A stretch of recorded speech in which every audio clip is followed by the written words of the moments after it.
नमस्कार। हाल ही में आपने एक विवाद सुना होगा। मोटेरा अहमदाबाद में सरदार पटेल क्रिकेट स्टेडियम को एक नया नाम दे दिया गया, नरेंद्र मोदी क्रिकेट स्टेडियम।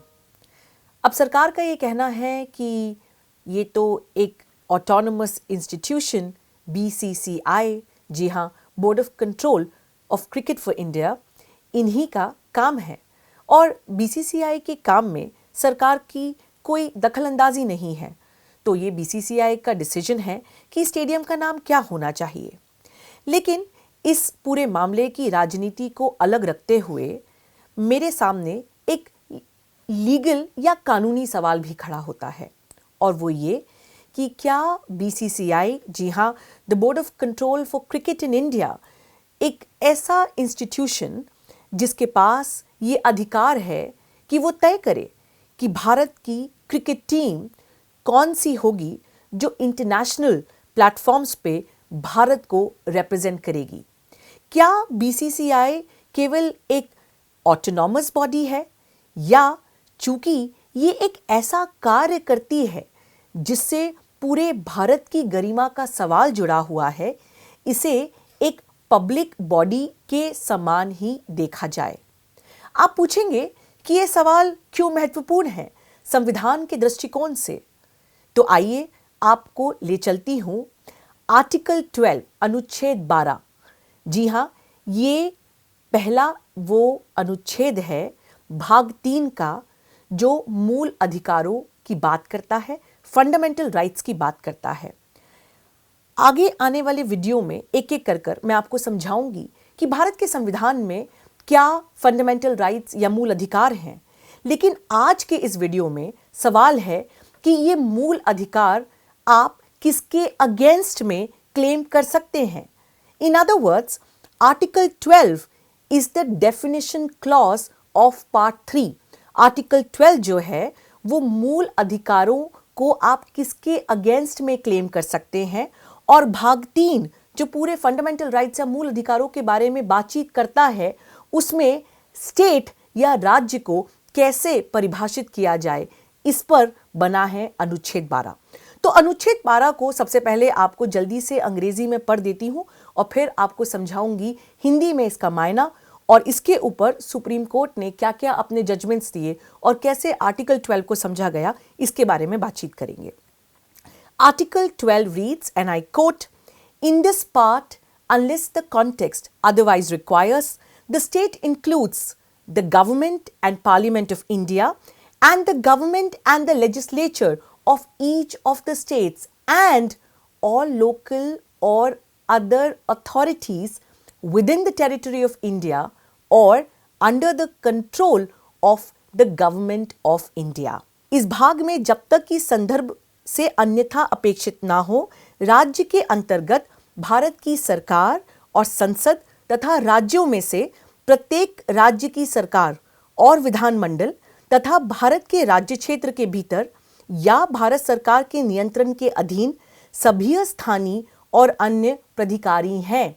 सवाल ये है कि फंडामेंटल राइट्स आप किसके अगेंस्ट में क्लेम कर सकते हैं, और आर्टिकल 12 कहता है कि ना सिर्फ पार्लियामेंट मतलब संसद, गवर्नमेंट ऑफ इंडिया, लेकिन हर राज्य की सरकार, विधानसभा और लोकल अथॉरिटीज। अब लोकल अथॉरिटीज क्या हैं, इसे भी संविधान में और जनरल क्लॉजेस एक्ट 1897 में परिभाषित कर दिया गया है। लोकल अथॉरिटीज में म्युनिसिपैलिटीज, पंचायत, डिस्ट्रिक्ट बोर्ड्स, यहाँ तक कि कुछ माइनिंग अथॉरिटीज को भी शामिल किया गया है। लेकिन एक शब्द जो आर्टिकल 12 में सबसे ज्यादा विवादास्पद है, वो है ये शब्द अदर अथॉरिटीज। मतलब कि राज्य ना सिर्फ उनको माना जाए जो कि ऑब्वियसली राज्य की डेफिनेशन में इंक्लूडेड हैं, जैसे कि सरकारें, लेकिन वो अथॉरिटीज भी, वो ऑर्गेनाइजेशंस, एंटिटीज भी जो अदर अथॉरिटीज हैं। अब ये अदर अथॉरिटीज काफी जनरल और वेग शब्द है, इसे कैसा पढ़ा जाए, और क्या BCCI जैसी सो कॉल्ड ऑटोनोमस बॉडी जो एक important state function carry out कर रही हैं, क्या उन्हें अदर अथॉरिटीज में आर्टिकल 12 के अंतर्गत राज्य घोषित किया जा सकता है, और यदि हाँ, तो क्या इस देश का कोई भी नागरिक जिसे, जैसे कि आगे हम देखेंगे, भारत के संविधान में फंडामेंटल राइट्स या मूल अधिकार दिए गए, वो क्या बीसीसीआई के जैसी ऑटोनॉमस बॉडी के अगेंस्ट में जाकर भी अपना फंडामेंटल राइट क्लेम कर सकते हैं? देखिए, ये आर्टिकल 12 की परिभाषा राज्य की इसलिए महत्वपूर्ण है क्योंकि आर्टिकल 32, आर्टिकल 32 जैसे कि हम बाद में देखेंगे, ये अधिकार देता है कि इस देश का कोई भी नागरिक जिसका मूल अधिकार किसी प्रकार से वंचित होता है, वो सीधे आर्टिकल 32 या अनुच्छेद 32 के अंतर्गत सुप्रीम कोर्ट या सर्वोच्च न्यायालय जा सकता है। तो आप तभी जा सकते हैं जब आपका मूल अधिकार जो है आपसे छीना गया हो, और मूल अधिकार की सुरक्षा करने का जो दायित्व है वो राज्य पर है। तो पूरा मामला घूमकर आ जाता है कि राज्य को परिभाषित कैसे किया जाए, और इसलिए आर्टिकल 12 के लीगल पक्षों को समझना जरूरी है, संवैधानिक पक्ष को समझना जरूरी है। अब 3 अलग अलग टेस्ट ले डाउन किए गए सुप्रीम कोर्ट के द्वारा अलग अलग समय पर, जो इस सवाल पर हैं कि ये जो 2 शब्द हैं अदर अथॉरिटीज, या इसे एक फ्रेज मान लिया जाए, इसके अंतर्गत क्या क्या बॉडीज राज्य की परिभाषा में इंक्लूड होंगी। देखिए, पहला टेस्ट आया क्रिएशन टेस्ट। क्रिएशन टेस्ट का मतलब, इसमें यह कहा गया कि जब किसी बॉडी का जो उत्पादन है, जो उसका क्रिएशन है, यदि वो होता है किसी अधिनियम या संविधान के अंतर्गत, तो माना जाएगा कि वो भी राज्य ही है। इस पे आपको जल्दी से एक केस लॉ बताती हूं, electric board of Rajasthan versus Mohanlal 1967 AIR page number 1857। जी हाँ, 1967 का ये जजमेंट है जिसमें ये कहा गया कि ये जो वर्ड है अदर अथॉरिटीज, इस पर एक प्रिंसिपल ऑफ इंटरप्रिटेशन या रूल ऑफ इंटरप्रिटेशन लगाया जाएगा। इस रूल ऑफ इंटरप्रिटेशन को कहते हैं इजस्टम जेनरिस। इजस्टम जेनरिस का मतलब होता है कि जब कभी संविधान के या किसी भी अधिनियम के एक प्रोविजन में कोई जनरल शब्द है, जैसे कि यहाँ पे अदर अथॉरिटीज, और उसके पहले अलग अलग क्लास या कैटेगरीज के और शब्द हैं, जैसे कि यहाँ पर है government of India, parliament, governments of states, local authorities, तो अदर अथॉरिटीज को इस प्रकार से इंटरप्रेट किया जाना चाहिए कि उसका मायना उसके पहले वाले आए हुए शब्दों से ही एक समान पढ़ा जाए, एक ही तरीके से पढ़ा जाए। मतलब अदर अथॉरिटीज में आप किसी भी अथॉरिटीज को नहीं डाल सकते, आप उन्हीं अथॉरिटीज को डाल सकते हैं कि जो कि जिनका जन्म, जिनका क्रिएशन किसी अधिनियम, स्टैट्यूट या संविधान के अंतर्गत किया गया हो।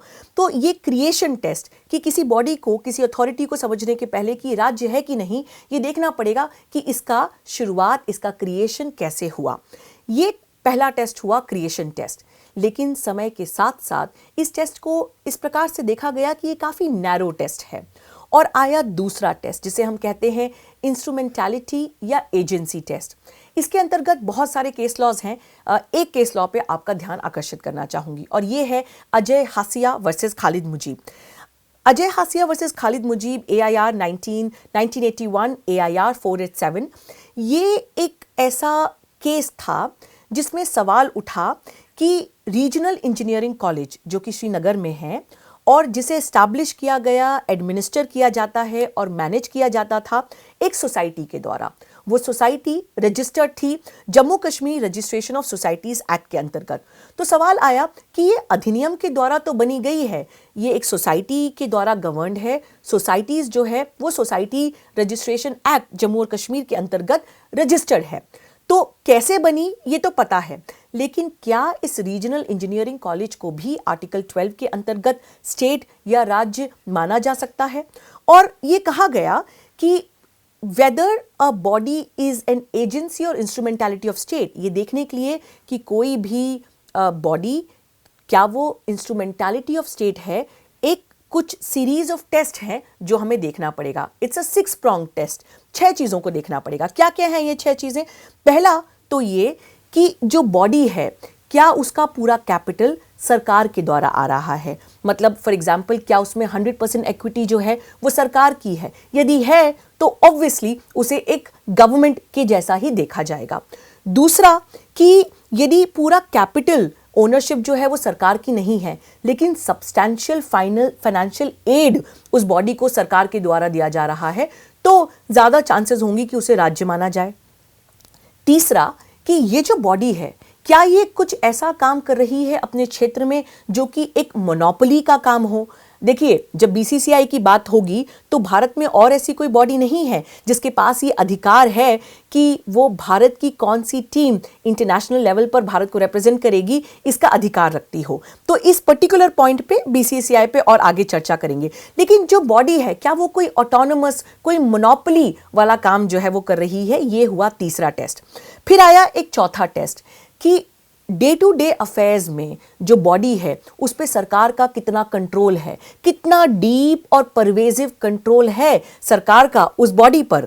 फिर फिफ्थ इसमें एक कंडीशन जो ले डाउन करी वो ये की गई कि क्या ये जो कॉरपोरेशन या एंटिटी काम कर रही है ये किसी प्रकार से पब्लिक फंक्शन है, कोई ऐसा काम है जो कायदे से वेलफेयर स्टेट में सरकार के अधीन होना चाहिए।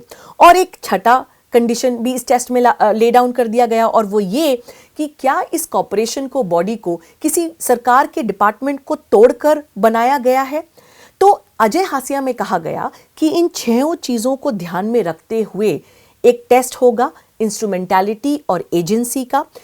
एक वेलफेयर स्टेट में सरकार सिर्फ अपने ही डिपार्टमेंट के द्वारा काम नहीं करती, लेकिन अपनी अलग अलग एजेंसीज और इंस्ट्रूमेंटैलिटीज बनाती हैं जो एक प्रकार से सरकार के एक्सटेंडेड लिम्स हैं, उनके हाथ हैं। तो इन हाथों के द्वारा सरकार जो कुछ भी काम करती है उससे इन हाथों को, इन बॉडीज को, इन एंटिटीज को आर्टिकल 12 के अंतर्गत स्टेट माना जाएगा। इसमें और भी अलग अलग जजमेंट्स का जो है वो हवाला दिया गया। RD. Shetty versus international airport authority 1979 का जजमेंट है, इस पर भी बातचीत की गई।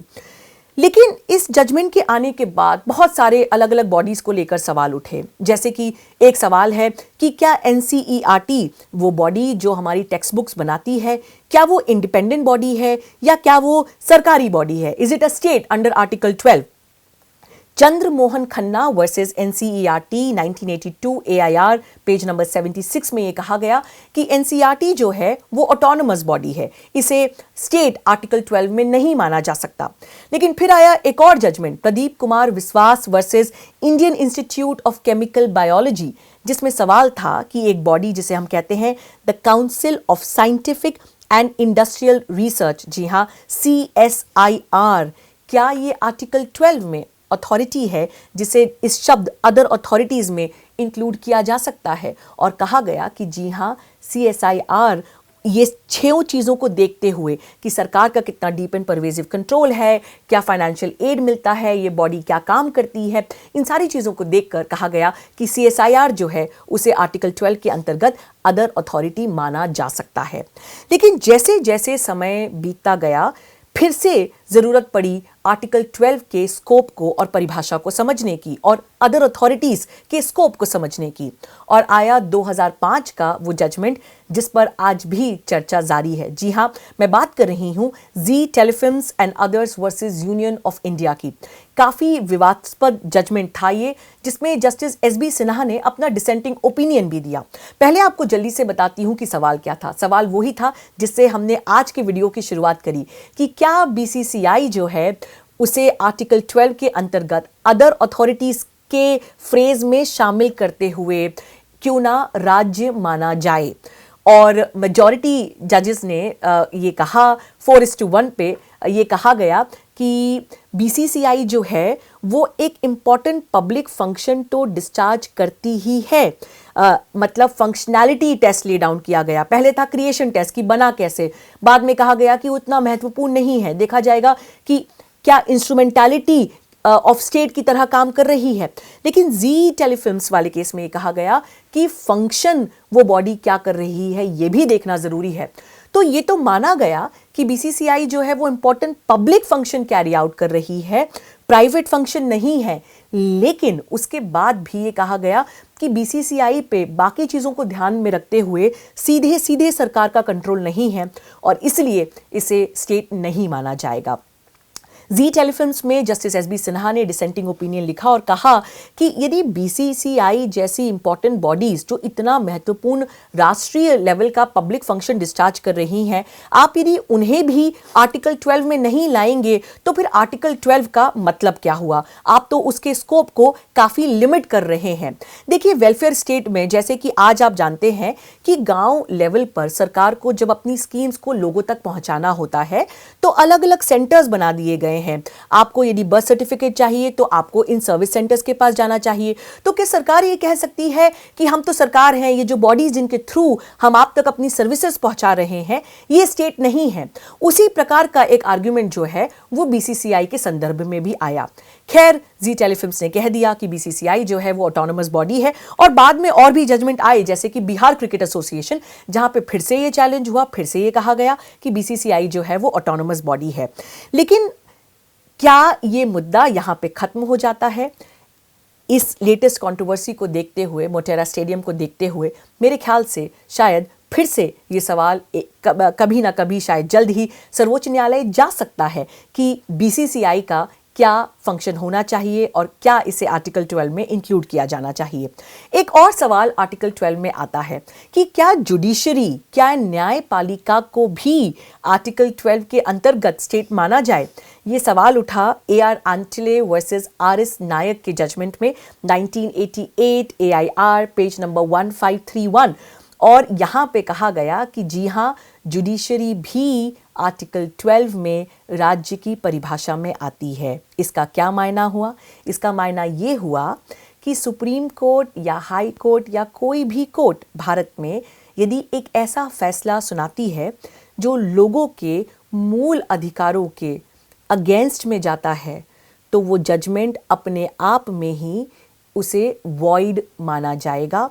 और inherent powers of the court, ऐसे अधिकार जो हर कोर्ट के पास होते हैं कि यदि कोई गलती हो गई है तो उसे, उस त्रुटि को वो ठीक कर ले। इट्स एन इक्विटेबल राइट कि एक कुछ अधिकार, वाइड अधिकार, इनहेरेंट राइट जो है वो देना ज़रूरी है कोर्ट को। इस पे भी बाद में मैं एक वीडियो बनाऊंगी।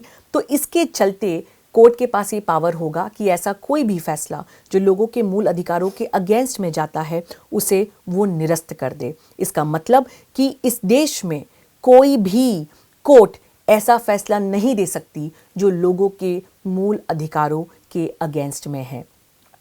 तो मूल अधिकार हैं क्या, इस पर बातचीत करेंगे। लेकिन आज के इस वीडियो में हमने समझा कि राज्य की परिभाषा क्या है और क्यों महत्वपूर्ण है, क्योंकि आगे आने वाले वीडियो में जब हम सारे मूल अधिकारों को समझेंगे तो जानिएगा कि मूल अधिकारों की आपको वंचित किया गया है, उन्हें वायलेट किया गया है, आप तभी कोर्ट जा सकते हैं और उसी बॉडी के अगेंस्ट में जा सकते हैं जिसे आर्टिकल 12 में स्टेट परिभाषित कर दिया गया है। आपको ये वीडियो कैसे लग रहे हैं? क्या मेरी बात आप तक पहुंच पा रही है? मुझे ज़रूर बताएं कमेंट्स में। और आपको यदि ये वीडियो पसंद आया तो ज़रूर इसे शेयर करें अपने फ्रेंड्स के साथ, परिवारजनों के साथ। देखने के लिए बहुत बहुत धन्यवाद। मैं अधिवक्ता अवनी बंसल, द वायर के लिए। द वायर के और वीडियोस देखने के लिए सब्सक्राइब करें और बेल आइकन पर क्लिक करें। स्वतंत्र पत्रकारिता की आर्थिक मदद करने के लिए डिस्क्रिप्शन में दिए गए लिंक पर जाएं और अपनी राशि चुनें।